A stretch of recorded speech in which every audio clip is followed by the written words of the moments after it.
Gators, this is 6.7, the fundamental theorem of calculus and definite integrals. The fundamental theorem of calculus goes like this. If f is continuous on an interval from a to b, and the area under the curve of f from a to b can be represented by this integral, then the area will be the antiderivative of f of x evaluated at b minus the antiderivative evaluated at a. So it's a difference of these two antiderivative values. Let's talk about why this is so. Here is the area under the curve. If we treat it like an area accumulator, like we had been talking about before, from a to every x is creating one of these points. From a to x is creating another point. So this is the antiderivative curve for this function f. And the antiderivative is g of x. In every interval of g of x, there we can apply the mean value theorem, where there is a point in the interval where the instantaneous rate of change is equal to the average rate of change. So let's talk about the first interval here. There is going to be a c where the instantaneous rate of change at c is equal to the average rate of change in that first interval. In the second interval, there is going to be a c in the interval where their instantaneous rate of change at g is equal to the average rate of change at g. And it goes on until it covers all the way to the end of the interval. So this Riemann sum that we're talking about here, we want to find the Riemann sum for all of this area. What I want to use is this special c. This c that I'm getting from the mean value theorem is the c that I want to use for the height of the rectangle. I don't want to use right rem. I don't want to use left rem. I don't want to use mid rem. I don't want to use any of those. I want to use this special c that comes from the mean value theorem. And I know one exists at every single interval because I found one in every single interval, and I'm going to use that as the height. So I'm going to create a Riemann sum for underneath the f curve, and it'll be the height times the width, the height times the width, the height times the width. And again, that height is from that special c that I got from the mean value theorem. All right, now what I notice about this f is, remember f is really the first derivative of g. These two are the same. So I can go ahead and just put g prime instead of f, g prime of c instead of this f, and so on. So I'm substituting g prime instead of the f for all of these widths and heights for underneath this curve. Now remember that g prime can be written as this. It can be written as a difference quotient. So I can take this out and put this in its place right here.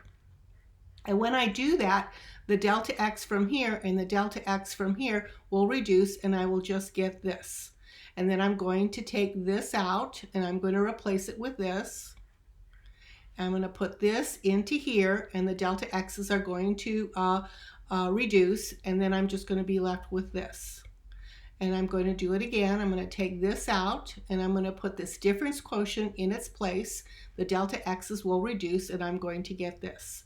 And I'm going to keep doing it for every interval until I get to the last interval. Now, what's very interesting about this is that this is a bunch of differences, but notice that this will cancel with this will cancel with this will get canceled with this, and eventually this will get canceled with this right here. And all I'm going to be left with is this. There won't be any canceling there, and there won't be any canceling here. There won't be any duplicate of that. And those are the values at the upper and lower limits of the interval. And so in the end, the Riemann sum is going to be g of b minus g of a. And remember, g is the antiderivative evaluated at the upper limit, and the antiderivative evaluated at the lower limit. So this is quite remarkable that we can find this area, and all it amounts to is a subtraction problem. All right, so let me say it one more time. The fundamental theorem of calculus is going to be the antiderivative of the upper limit minus the antiderivative of the lower limit. Okay, I have one more part of the proof to do. This Riemann sum that I just talked about, this Riemann sum has to be between an upper estimation and a lower estimation. The upper estimation could be something that I figured out the area under using an overestimation, and this could be an underestimation. But as I take the number of intervals to go to infinity, then this upper and lower estimations become more and more accurate, and they end up becoming an integral, this definite integral, and this upper limit ends up being this integral too.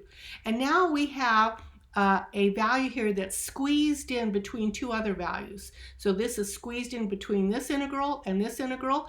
So we say that this integral is equal to this.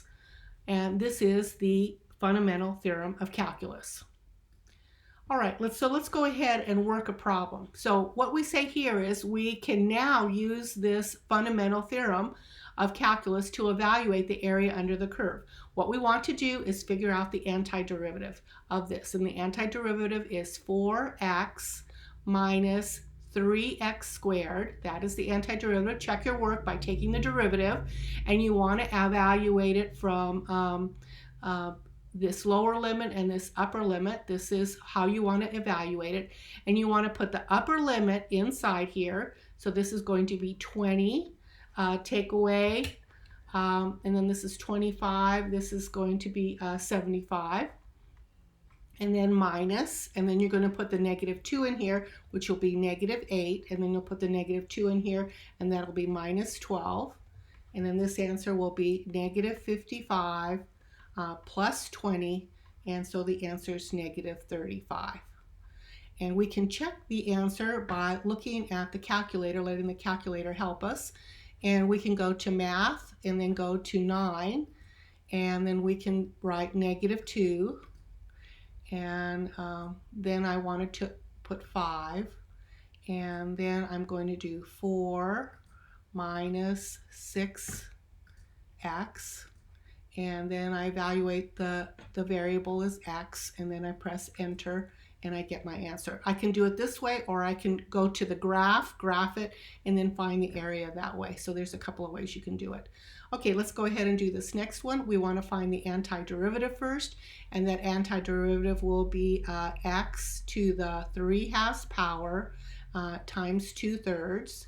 And then this is an x to the negative 2 power, so this will be x to the negative 1 power divided by negative 1, so that'll be a plus.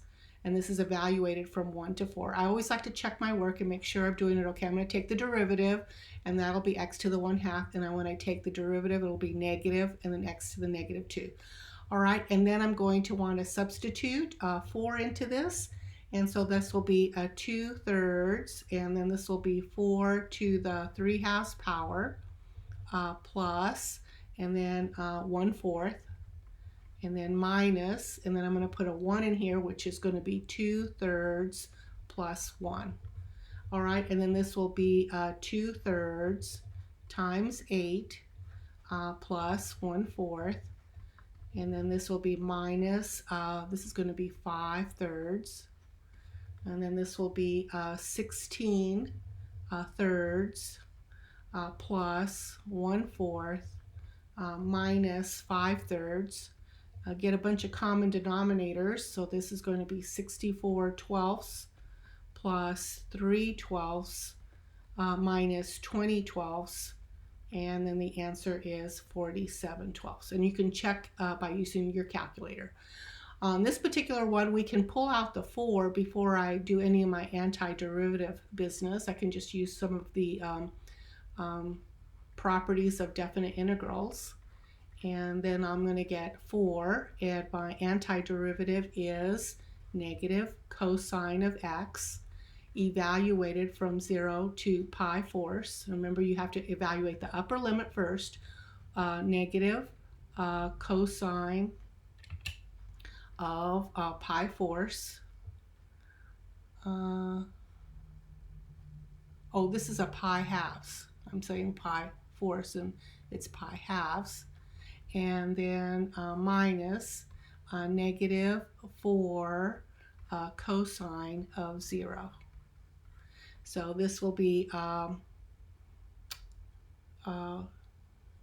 negative 4 times 0 plus, and then this is going to be 4 times 1, and so the answer is 4. All right, let's go ahead and take a look at this problem. This is giving us a picture of the derivative. We really don't need a picture, but it's just to help you. This is the derivative, and we'd like to find f of 3. So the antiderivative at 3. We don't have the antiderivative here.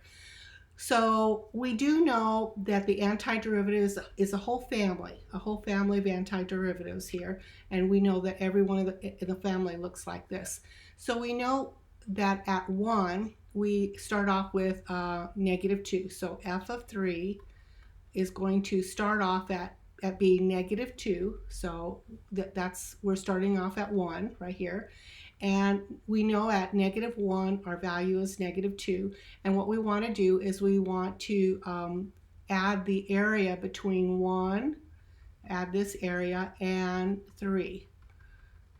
So we want to add all of this area. And we know this is going to be some negative area, this is going to be positive area. And to add that area, we can use this fundamental theorem of calculus from 1 to 3 of the function x squared minus 2 and dx. And this is going to help us find the area from 1 to 3. So this is going to be negative 2 plus, and then this will be x cubed over 3 minus 2x evaluated from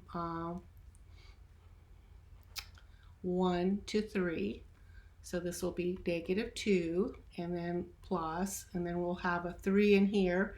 So that'll be 27 over 3 minus 6. So that'll be the upper minus the lower, which is going to be 1/3 minus 2. And then so this is negative 2 plus, and then this will be 18 over 3, and 18 over 3 is going to be 3. And then this is going to be minus, and then this will be a minus. This is 6/3, so that is negative 5/3, so it'll be plus 5/3.